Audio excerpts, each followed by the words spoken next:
with Anderson Cooper and Andy Cohen. Live coverage starts at 8 on CNN. My glasses fogged up.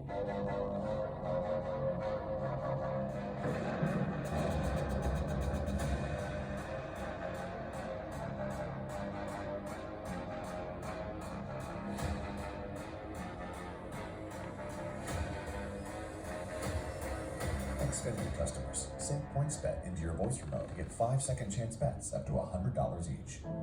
I've been an injury attorney for almost 40 years, so I've seen firsthand how lives are changed in a single moment, which is why I fund thousands of dollars every year to support our teachers, provide reading programs and after-school care for kids, food programs for the hungry. For me, it's just one more way to give back. All the best, all the worst 2022.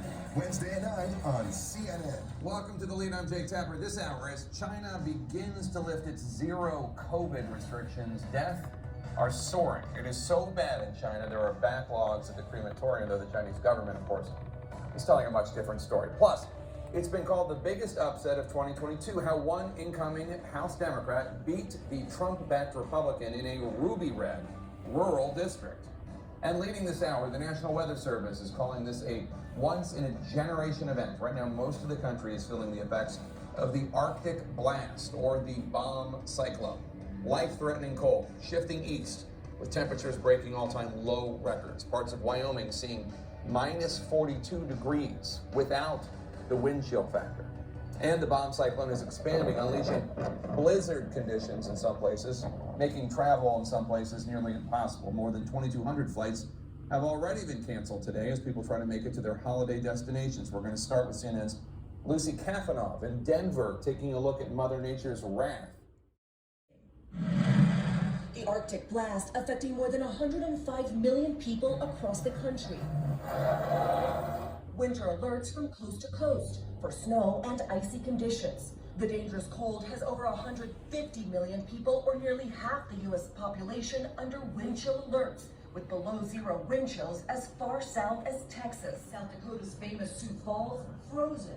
The National Weather Service reporting wind chills below -30. It's cold, but when it's -20, it's just another level. Slick ice and snow making driving conditions dangerous. Abandoned vehicles, stranded drivers. A lot of people that have things in their vehicles, kids ready to be deployed if they get stuck in their vehicle somewhere. Weather hazards causing road closures in various parts of the country. Zero visibility, making it hard for emergency workers to respond. There's hand warmers, some socks, a beanie, and like some hygiene products, and then some water and a blanket. In Colorado, outreach workers trying to provide help and keep people warm.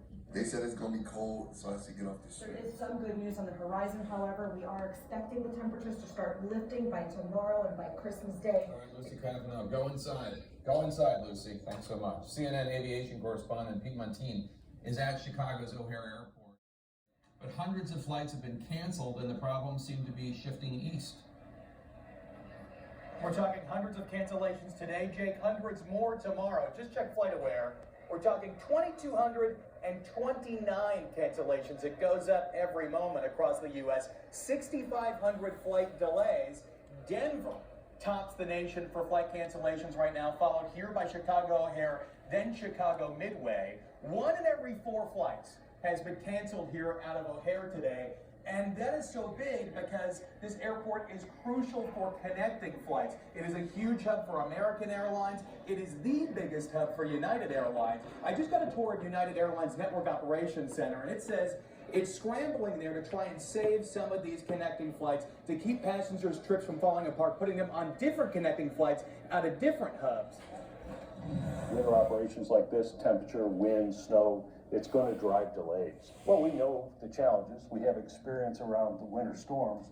There's only so much you can do. Download your airline's app. That is the best way to get up-to-the-moment information about your flight's delays or cancellations. If those do come to pass, hopefully not. Tomorrow, things could be pretty bad. We've already seen 1,600 flights canceled across the U.S., according to FlightAware. Jake? All right, I'm downloading right now, Pete, just so you know. I'm downloading my airline right now. Will the cancellations have a ripple effect into the weekend? Because that's when my flight is.